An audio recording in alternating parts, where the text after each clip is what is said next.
अस्सलाम वालेकुम। आज हम पढ़ेंगे क्लास 9 का लेक्चर है force and change in momentum. यदि किसी ऑब्जेक्ट के ऊपर फोर्स लगती है उसकी वजह से मोमेंटम में चेंज आता है। ये कैसे आता है? जैसे मोमेंटम में चेंज कैसे आता है? एक बॉडी है यहाँ पे, इसके ऊपर आप फोर्स लगा रहे हैं, बॉडी बड़ी सी बनाते हैं। ये कोई ब्लॉक है, बॉडी है, इसके ऊपर आपने फोर्स लगाए।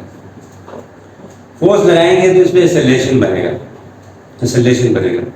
यानी मान लीजिए इसकी वेलोसिटी भी आई थी, इधर से इधर आ गया तो वीएफ होगी, मतलब ऐसे टाइम भी ले रही है कुछ इसमें, तो इसमें एक एक्सेलरेशन बनेगा। एक्सेलरेशन क्या होगा? इसके पास एक्सेलरेशन है, वो होगा del v by del t लिख सकते हैं एक्सेलरेशन को। अब डेल वी क्या चीज है? Change in velocity. और जब भी चेंज इन वेलोसिटी हो तो हम डेल वी को क्या लिख सकते हैं? V f minus v i. Final वाली वेलोसिटी माइनस इनिशियल वेलोसिटी करेंगे तो हमें चेंज इन वेलोसिटी मिलेगी। तो एक्सेलरेशन हम लिखेंगे क्या? V f minus v i divide by delta t, delta t. ये एक्सेलरेशन। अब ये एक्सेलरेशन इस बॉडी के अंदर आ गया जिसका मास m है। अब इस बॉडी पे एक्सेलरेशन आया, वो किस वजह से आया? फोर्स की वजह से। तो फोर्स लगाएंगे तो तभी एक्सेलरेशन आएगा। न्यूटन कहता है according to Newton second law, according to Newton second law, Newton के दूसरे लॉ के मुताबिक, न्यूटन के दूसरे लॉ में फोर्स यानी कि फोर्स किसी ऑब्जेक्ट पे कितनी लगेगी? उतनी लगेगी जितना उस ऑब्जेक्ट का वजन है, मल्टीप्लाई उस ऑब्जेक्ट में जितना एक्सेलरेशन पैदा हुआ है। जितना एक्सेलरेशन पैदा हुआ है उसको मल्टीप्लाई करोगे उस बॉडी के साथ, तो वो पता लग जाएगा कि उस बॉडी में फोर्स कितनी लगी है। यानी कि इस मार्कर को आप मार रहे हैं तो इस मार्कर का वजन और इस मार्कर में कितना एक्सेलरेशन पैदा हुआ है वही मल्टीप्लाई करेंगे तो इस मार्कर में कितनी फोर्स लगी है वो पता लग जाएगा। फोर्स तो हमने लगाई थी, वो फोर्स कितनी लगाई थी? एम ए के बराबर, एम ए के बराबर। अब ये इस ए की जगह पे हम पुट करेंगे ए की वैल्यू। ए किसके बराबर है? V f minus v i divide by t. तो ए की जगह पे पुट करते हैं, पुट इंग्लिश लिखेंगे, पुट इक्वेशन 1 इन इक्वेशन 2। इसका क्या मतलब हुआ? इक्वेशन 1 को इक्वेशन 2 में पुट करने का मतलब इक्वेशन 1 जो है उसको 2 में करना है। इक्वेशन 2 में जो a है उधर हम ये सारा लिखने जा रहे हैं। फिर बता रहा हूं, इक्वेशन 2 में जो a है उसकी जगह हम ये लिखने जा रहे हैं। तो पुट करने से f किसकी इक्वल हो जाएगा? m a की जगह लिख देंगे vf minus vi divide by delta t। ये आ जाएगा फोर्स, ये आ जाएगी फोर्स आ जाएगी f। अब m को अकेले अकेले आ रहे हैं, m को अगर मल्टीप्लाई करें m v f minus m v i divide by delta t। एक चीज याद रखें, इससे पहले हमने क्या कहा था? हमने कहा था मोमेंटम इक्वल होता है मास को मल्टीप्लाई करो वेलोसिटी के साथ। Product of mass and velocity multiply हो रहे हैं तो इनको क्या पढ़ेंगे? Product of mass and velocity gives us momentum of that body. इस बॉडी का मोमेंटम आ जाता है। तो इस बॉडी का मोमेंटम में भी चेंज हुआ है, इसका मतलब ये है यानी कि यहाँ पे इसकी वेलोसिटी इधर कुछ और थी, इधर कुछ और थी, तो इसकी वेलोसिटी चेंज होने की वजह से इसके मोमेंटम में भी चेंज आएगा। क्योंकि मैंने कहा था मोमेंटम में तब चेंज आता है जब बॉडी की वेलोसिटी चेंज हो। मास तो कांस्टेंट होता है, मास फिक्स है। आप 5 केजी का बॉडी ले रहे हैं, वही 5 केजी की बॉडी में फोर्स कभी ज्यादा कर रहे हैं कभी कम, तो कभी वेलोसिटी ज्यादा चेंज होगी कभी कम चेंज होगी। ज्यादा चेंज होगी तो मोमेंटम बदलेगा, कम चेंज आएगा तब भी मोमेंटम बदलेगा। मोमेंटम का बदलना वेलोसिटी पे डिपेंड करता है। यदि अगर इस वेलोसिटी के साथ मैं लिख दूं vi, इसको लिखूंगा pi। mvi का मतलब है इनिशियल मोमेंटम। क्या मतलब है? इनिशियल शुरू का मोमेंटम, जब ये बॉडी कहां पे थी? इस जगह पे, यानी कि पॉइंट ए में थी। इस वक्त होगा इनिशियल मोमेंटम, इसको इनिशियल मोमेंटम बोलेंगे। क्यों बोला? क्योंकि वेलोसिटी शुरू में भी आई थी इसलिए इनिशियल मोमेंटम होगा।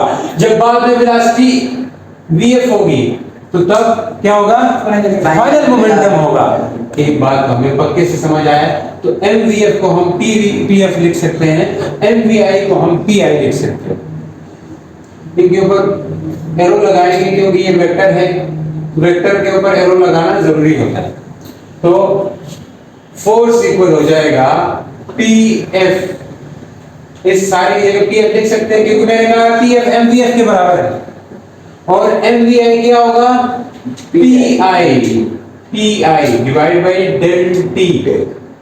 ये बोर्ड में क्वेश्चन भी आता है प्रूफ दिस करके, मतलब proof relation between momentum and force करके, लेकिन हम वही करने जा रहे हैं, बहुत इंपॉर्टेंट है। इस साल भी आया था F equal to pf minus pi, इसी को बोलते हैं चेंज इन मोमेंटम। देखो ना, मैं कहूं pf माइनस pi तो कह देते हैं ये चेंज इन वेलोसिटी है। इसी तरह pf माइनस pi हो तो कह देंगे कि ये क्या है, चेंज इन मोमेंटम है। ये चेंज इन वेलोसिटी है, ये चेंज इन मोमेंटम है। चेंज इन वेलोसिटी को हम क्या लिखते हैं, del v, vf minus vi, del v क्या था, तो चेंज इन मोमेंटम को यानी कि डेल p करेंगे। Change in momentum final minus initial momentum को डेल p का नाम देंगे। Final momentum minus initial momentum को डेल p का नाम देंगे क्योंकि ये चेंज इन मोमेंटम को बता रहा होता है। क्या बात, ये हो जाएगा change in momentum divide by change in time. यही है force and change in momentum. ये इक्वेशन क्या बता रही है, ये इक्वेशन ये बता रही है जब भी आप किसी बॉडी में फोर्स अप्लाई करोगे तो उसके रिजल्ट में उस दूसरे बॉडी में, उसी बॉडी में मोमेंटम में चेंज आएगा। जब हम फोर्स अप्लाई करेंगे किसी बॉडी में तो उसके बदले में उसी बॉडी में क्या पैदा हो जाएगा, change in momentum. Change in momentum किसी भी बॉडी में वो इक्वल होगा किसके, अप्लाइड फोर्स के। देखो इसको कैसे पढ़ेंगे, इस सारे को बोलेंगे change in momentum with respect to time.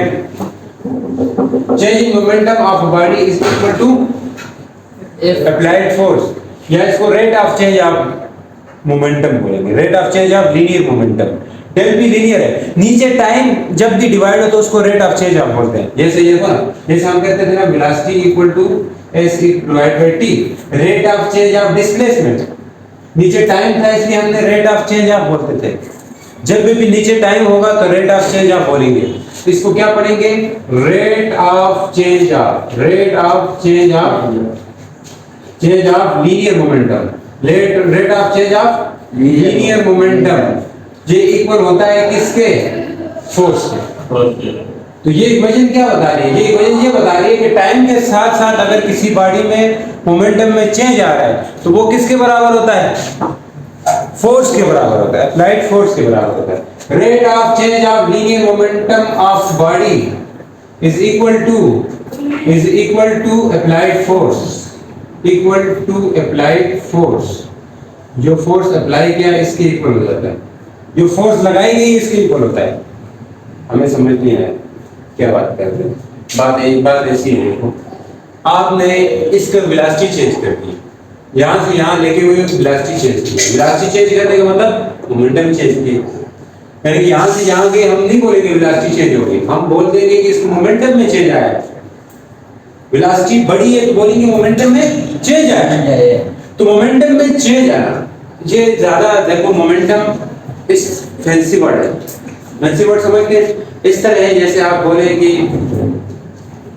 मेरी जिंदगी बदल गई है, मेरी जिंदगी बदल गई है जब से मुझे वो मिली, ठीक है, इस तरह कहते हो। अगर आप ये कहते हो कि मेरी लाइफस्टाइल चेंज हो गई जब से मुझे वो मिली है, ये लफ्ज भी उसी तरह है, लेकिन ये थोड़ा सुटेबल लफ्ज है, लाइफस्टाइल चेंज हो गई, ठीक है। तो मतलब ये वर्ड क्या है, थोड़ा ज्यादा सुटेबल, ज्यादा मतलब वजनदार है, ज्यादा उस तरह लफ्ज। इसी तरह यहाँ पे भी ऐसा है कि इस बॉडी का मोमेंटम में चेंज आया, ये ज्यादा अच्छा और वो लफ्ज है, भारी लफ्ज है जो अगले को ऊपर असर डाल सकता है, मतलब उससे ये लग सकता है कि ये बंदा एक अच्छा पढ़ा लिखा बंदा है कि मोमेंटम में चेंज आया।